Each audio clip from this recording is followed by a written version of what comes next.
Hello বন্ধুরা, আমি অনির্বাণ, তোমাদের friendly gardener and welcome back to another video.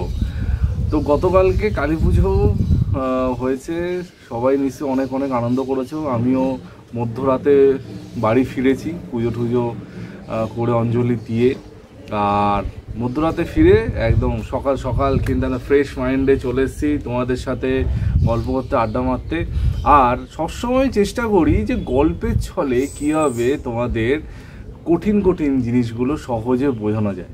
একটা জিনিস আমি মনে করি যে আমি নিজে যদি একজন শিক্ষার্থী হই, আমি কঠিন পড়া একদম মুখস্থ করতে পারবো না, তাই জন্য সহজভাবে তোমাদের শেখাই যাতে তোমরা খুব সহজে জিনিসটা রপ্ত করতে পারো। গতকালকে মেস্তা জবার ভিডিও দিয়েছি, সেই ভিডিওটা তোমাদের খুব ভালো লাগছে। প্রচুর মানুষজন আমার কাছে অনেক কিছু আবদার করেছে, কেউ ডালের আবদার করেছে, কেউ বীজের আবদার করেছে, কিন্তু চেষ্টা করব সবার আবদার রাখার। ওয়েট করো, পাবে যতটা সম্ভব আমি চেষ্টা করব, ঠিক আছে? সবাইকে হয়তো খুশি করতে পারবো না, কিন্তু মানে কিছু মানুষজনকে ডেফিনেটলি দেখব যাতে তারা পায়। আর মেস্তা জবার একটা ইনফরমেশান শুরুতেই দেবো, সেটা হচ্ছে অনেকে আমাকে বলেছে যে অনির্বাণ এর ডাল থেকে চারা করা যায় কিনা। ডাল থেকে চারা করা যায় কিনা সত্যি আমার কোনো আইডিয়া নেই, কারণ এর তো বীজ থেকেই আমি চারা মানে হতে দেখেছি বেশি, কিন্তু ফিউচারে আমি দেখবো ডাল থেকে চারা করা যায় নাকি, ঠিক আছে? কিন্তু এত পরিমাণে বীজ হয়, ডালের কোনো প্রয়োজন কিন্তু আর আসে না। তো থাক, মেস্তা জবার চ্যাপ্টার এখানে ক্লোজ করে আজকে যে বিষয়ে কথা হতে চলেছে সেই ব্যাপারে কথা বলা যাক। আজকে এত করে থাম্বনেল টাইটেল তো তোমরা দেখে নিয়েছো কী বিষয়ে কথা হতে চলেছে। হ্যাঁ, সেটা হচ্ছে জবার পরিচর্যা। দেখো, সামনেই শীত আসছে বলে অক্টোবর মাস এই শেষ হতে গেল, নভেম্বর মাস পড়ে যাওয়া মানে ম্যাক্সিমাম জবা ডরমেন্সিতে যাবে। এখানে ব্যতিক্রম কি? এখানে ব্যতিক্রম অবশ্যই আছে ট্রপিক্যাল জবা, অস্ট্রেলিয়ান জবা। এইগুলোতে কিন্তু শীতকালে ভালো ফ্লাওয়ারিং হয়। ট্রপিক্যাল জবাতে তো খুব ভালো ফ্লাওয়ারিং হয়, অস্ট্রেলিয়ান জবাতে হয়, কিছু কিছু ব্যাঙ্গালোর ভ্যারাইটিতেও তোমরা ফ্লাওয়ারিং দেখতে পাবে। কিন্তু বাকি যত ভ্যারাইটি আছে জবার, সেই জবা কিন্তু এখন ডরমেন্সিতে থাকবে, আস্তে আস্তে ডরমেন্সির দিকে যাচ্ছে। আর আমি মনে করি যে কোনো গাছের অন্তত 2 থেকে 3 মাস কিন্তু ওদের রেস্ট পিরিয়ড বা ডরমেন্সি যাই হোক সেটা কিন্তু করা উচিত। যদি আমি দেখো সবার প্রিয় বোগানভিলিয়ার কথা বলি, বোগানভিলিয়াও আমি তোমাদের বলি যে এই যে মার্চ মাস থেকে মার্চ এপ্রিল মে এই সময়টা, মানে এই যে গরমের সময়, তখন গাছে ফুল নিতে না, মানে ফুল আসলেও কেটে ফেলতে। কারণ ওরা এই যে নভেম্বর ডিসেম্বর জানুয়ারি ফেব্রুয়ারি মিডিল অবধি এত ফুল দেবে, তো ওদের যা রেস্টের দরকার হয়। তো সেরকমভাবেই প্রতিটা গাছের রেস্ট দরকার। আর জবারও কিন্তু রেস্ট পিরিয়ড শুরু হচ্ছে সামনে নভেম্বর মাস থেকে। নভেম্বর ডিসেম্বর জানুয়ারি ফেব্রুয়ারি মাস অবধি, মানে এই 10-15 তারিখ অবধি কিন্তু ওরা ডরমেন্সিতে থাকবে। তারপর ফেব্রুয়ারি মাসে আমরা পরিচর্যা করব, মার্চ মাস থেকে আবার কিন্তু আগের ছন্দে জবা গাছগুলো ফেরত আসবে। বোঝা গেছে? তো জবা গাছে এই সময় দাঁড়িয়ে জবা গাছে কী করতে হবে, কী করণীয়, সেই নিয়ে আজকে 2-4টে কথা তোমাদের বলবো। দেখো, আমি সবসময় যেটা বলি যে এমন কিছু মানে করার দরকার নেই যেটা তুমি করতে পারবে না। আমি সবসময় তোমাদের এমন জিনিস বলি যে সেই কাজগুলো করবে যেগুলো তুমি করতে পারবে খুব সহজে। তো আমিও সেরকম পরিচর্যায় বলি যেগুলো তোমরা খুব সহজে করতে পারবে, ঠিক আছে? তো জবা গাছে এই যে ডরমেন্সি পিরিয়ড স্টার্ট হচ্ছে, তো এই সময় সবথেকে প্রথমে যেটা তোমাদের করতে হবে যে খাবার টোটালি বন্ধ করতে হবে, ঠিক আছে?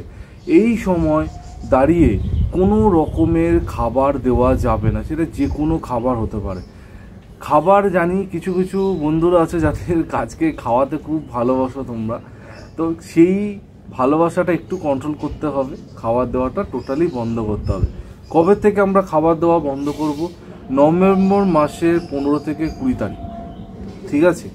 নভেম্বর মাসের 15 থেকে 20 তারিখের পর আর আমরা কোনো খাবার দেব না। একটা জিনিস মাথায় রাখো যে নভেম্বরের 20 থেকে ফেব্রুয়ারির 20, এই যে টাইম ফ্রেমটা আমরা জবা গাছে কোনো রকমের খাবার দেব না। তো এই সময় দাঁড়িয়ে গাছকে কি করতে হবে? প্রথম কথা হচ্ছে গাছকে সুস্থ স্বাভাবিক রাখতে হবে। গাছকে সুস্থ স্বাভাবিক রাখতে গেলে কি করতে হবে? দুটো জিনিস, একটা হচ্ছে হিউমিক অ্যাসিড আর 2 হচ্ছে সিভিড। দেখো সিভিডের মধ্যেও কিন্তু অনেক পুষ্টিকর পদার্থ থাকে যেটা একটা গাছের বৃদ্ধি, গাছের গ্রোথে হেল্প করে। এবার গাছ যখন ডরমেন্সিতে চলে যায়, ও রান্নাঘর টোটালি বন্ধ রাখে, মানে খুব একটা রান্না ঠান্না করতে চায় না, ঠিক আছে, যেটুকু ওর মধ্যে এনার্জি আছে ওই নিয়েও চালিয়ে দিতে চায়। কিন্তু আমরা চাই যে গাছটা সুস্থ থাকুক, স্বাভাবিক থাকুক, অন্তত সতেজ থাকুক। সেই জন্য আমরা কি করব না, হিউমিক অ্যাসিড এটা চেষ্টা করবে অন্তত মাসে 1-2বার হলে ভালো গাছে প্রয়োগ করা। আর সিভিডের জল সব মাসে 1 দিন, ঠিক আছে। সিভিড 1 দিন দেবো, হিউমিক 2 দিন দেবো মাসে, কিন্তু বোঝা গেছে। তো কিভাবে আমরা দেবো, হিউমিক গোলা জল তোমরা চাইলে স্প্রে করতে পারো, আমি বলবো বেটার হবে গাছের গোড়াতে দিয়ে দেবে। তো তোমরা 5 লিটার জলে যদি গুঁড়ো হয় তাহলে আইসক্রিমের চামচে 2 চামচ দেবে, আর যদি লিকুইড হয় তাহলে 5 লিটার জলে এই 4 থেকে 5 ml মেশাবে, মিশিয়ে ভালো করে মিক্স করে গাছে স্প্রে করবে বা গাছের গোড়াতেও দিতে পারো। আর সেম সিভিডের ক্ষেত্রেও বলবো, সিভিডও সেম একইভাবে তোমরা গাছে দেবে। এবার কারো কাছে যদি সিভিডের দানা থাকে তো তোমরা দানাগুলো জাস্ট গাছের গোড়াতে ছড়িয়ে দিতে পারো, পার টব হিসাবে 1 চামচ কি 2 চামচ, গাছের যেরকম সাইজ। এবার তারপর যেরকম জল দেবে সেরকম গাছ খাবার পেতে থাকবে। এবার আসি তো জলের প্রসঙ্গে। জলটা দেখো, জল কিন্তু গাছে রেগুলার বেসিসে মেনটেন করে দিতে হবে। যত ঠান্ডা পড়বে হয়তো জল দেওয়ার প্রবণতা একটু কমবে, হয়তো 1 দিন 2 দিন পর পর আমরা জল দেবো। তো গাছ যেন কমপ্লিটলি ড্রাই না হয়ে যায়, মানে গাছ দেখে না মনে হয় যে গাছে জল নেই বা গাছে জলের অভাব হয়েছে, এইটা যেন একদম না হয়। তো জলটা বুঝে গাছে প্রয়োগ করতে হবে, তাহলে গাছ কিন্তু সতেজ থাকবে, সুন্দর থাকবে আর চনমনে থাকবে। এই দুটো হচ্ছে মেন কম্পোনেন্ট যেটা কিন্তু তোমাদের দিয়ে যেতে হবে। সিভিড বর্তমানে বিভিন্ন ব্র্যান্ডের পাওয়া যায়, হিউমিকও তাই। তো যেটা খুশি তোমরা নিতে পারো। আমি কিছু লিঙ্ক ডেসক্রিপশন বক্স আর ভিডিওর মধ্যে ট্যাগ করে দিচ্ছি, যদি তোমাদের মনে হয় তোমরা অনলাইন থেকে নেবে, ওখানে ওই লিঙ্কগুলো ক্লিক করে তোমরা কিন্তু নিতে পারো। আর যেটা করতে পারো সেটা হচ্ছে আমার চ্যানেলটা সাবস্ক্রাইব।